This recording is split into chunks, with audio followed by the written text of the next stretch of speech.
Găsit pe canalul meu de YouTube, se numește Roșca Matei. Astăzi o să vă arăt căței și pisicile și pe Lizuca și o să arăt și căprițele. Dați-o pe Lizuca. Vedeți? Acum am dat să mănânce și la maică sa la puiuți i-am dat. Vedeți? Uitați și pe ăștia mici. Uitați, au venit tigrișor.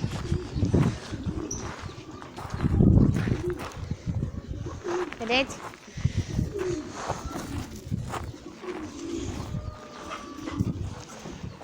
Nu prea se înțeleg bine pisicile cu Lizuca.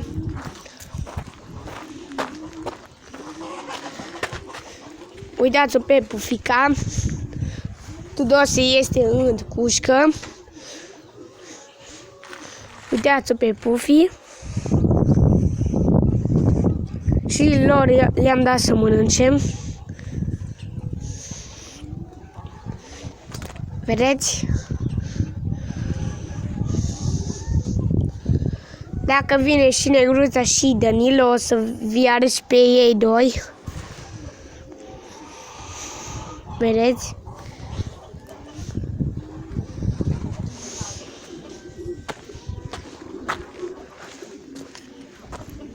Vedeți?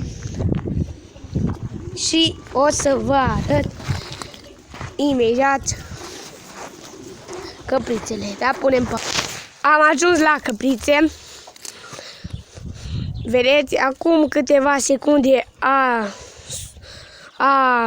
suc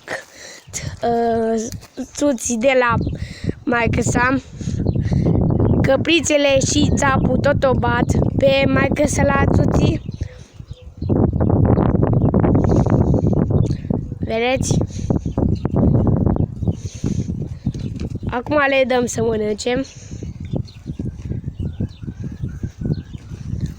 Vedeți cum se bat cu coarnele.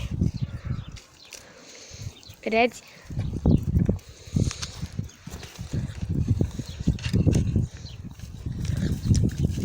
Ok, dacă v-a plăcut videoul ăsta, dați like, abonați